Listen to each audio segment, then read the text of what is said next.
Esselamu alaikum, dragi ljubitelji sahata. Ovom prilikom želim da vam predstavim jednu posebnu grupu sahata koji se zovu pozlaćeni, a zovu se zbog svoje žute boje. Naime, na prvi pogled oni izgledaju kao neka bižuterija, međutim, oni su zaista urađeni vrlo kvalitetno od drveta, od rezbarenog drveta. Evo ja ću vam sad jedan pokazati.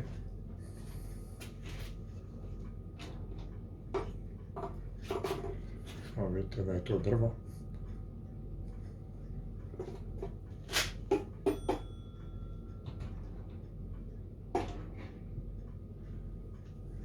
Ili recimo ovako je dio.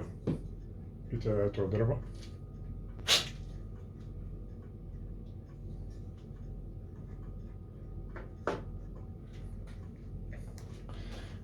I oni su u stvari švedski proizvod.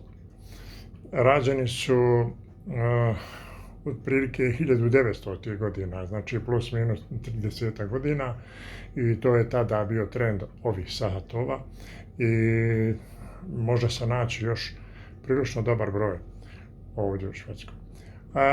Zanimljivo je, pogledajte, ovdje imam 5 sahata. Nijedan nije isti. Znači, svaki se na svoj način razlikuje. Ili je ploča drugačija, ili je rezbareno drvo drugačije, ili su dodaci drugačiji. Uglavnom, svi se razlikuju jedan od drugog, što će reći da su svi otprilike unikatni. Uglavnom, oni imaju dvije opruge i zvone na pola sahata i na jedan sahat, a druga opruga je za navijanje za rad. Evo recimo ovaj.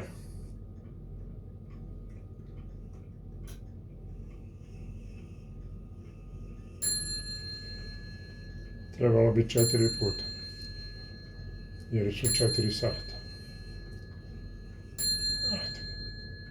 To je to. Dalje, na pola sata.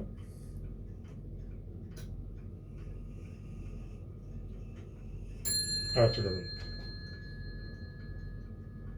Kratno dole se vidi da radi. Ovo je recimo, ovo je tipičan švedski ambijent. Ima gore lađa, brod, to je nekadašnji vikinški znak, dole je sidro.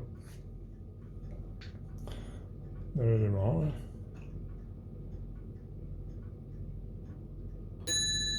Evo, i tako redom, znači svi oni zvone na pola sata i na 1 sat. Toliko za ovaj put, neću vas puno gnjaviti. Uglavnom vidite, ako hoćete, ja ću vam malo približiti svaki od njih da bolje vidite.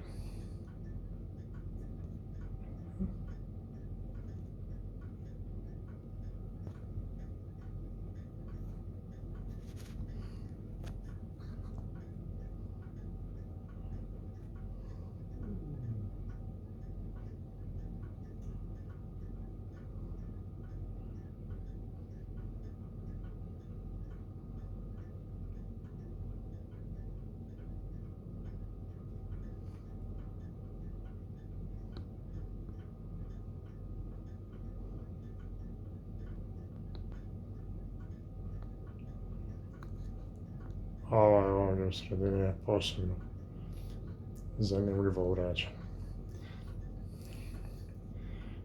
Toliko, dragi ljubitelji. Volio bih da vam se svide i ovi sati,